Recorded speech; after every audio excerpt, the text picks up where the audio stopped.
Welcome to the Amy McManus Show on AM 1480 WLEA. I have a guest in the studio today, just a regular Joe like myself, regular Jane. Dave Preet's in the house. Thanks for coming, Dave. Joe Plumber. He's also done some football talk here at WLEA as well. I wanted to bring just somebody, just one of us.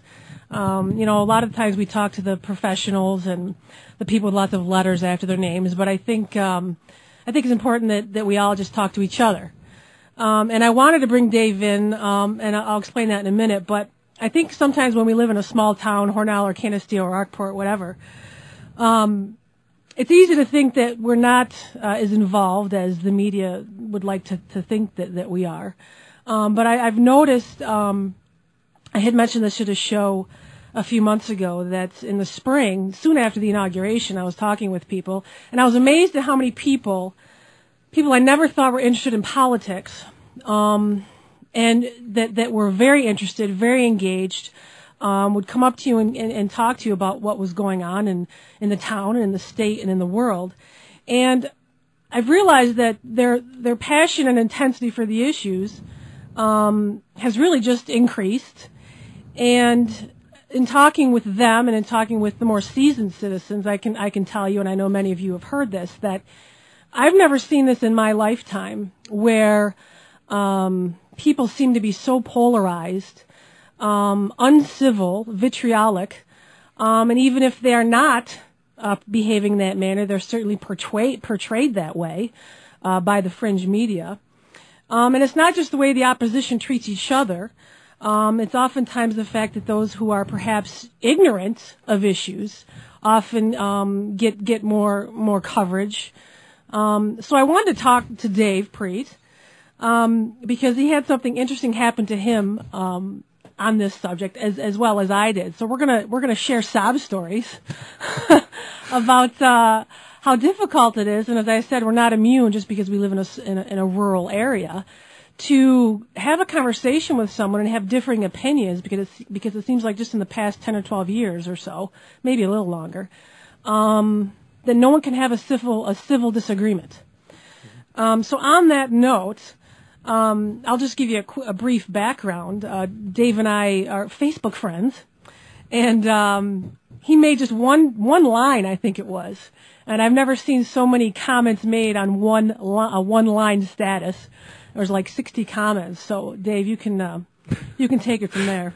Yeah, it was quite comical, actually. If I could just take a couple minutes and kind of explain my background as far as my political stance. I'm not afraid to talk about it.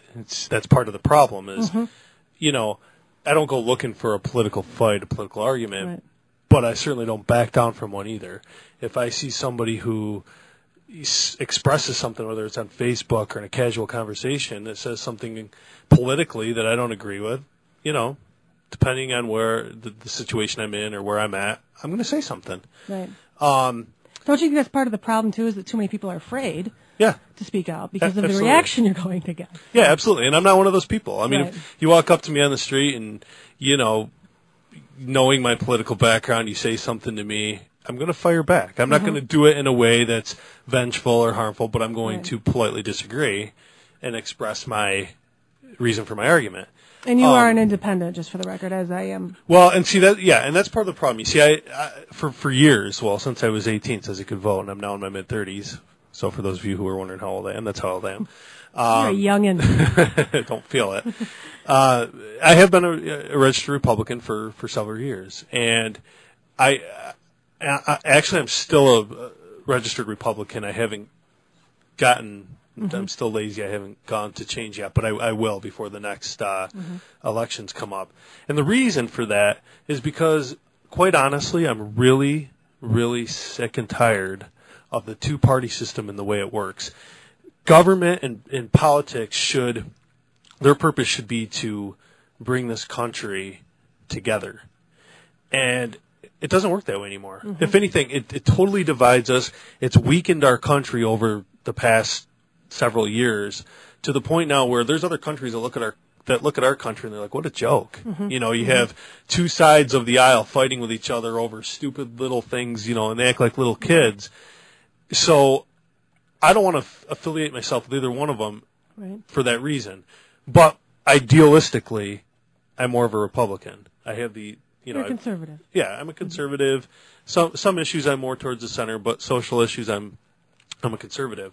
So one night on Facebook, somebody had, actually I forget what the comment was, something about Obama and his. I think you called it Obamacare, which makes people just, smoke shoots out of their eyeballs if you use that term. It was Obamacare, and then I think I was also picking on the Cars for Clunkers, the Cash for Clunkers. Wonderful program. Oh yeah, great program. Yeah, wonderful. I'm glad our taxpayer dollars are going to such a great program.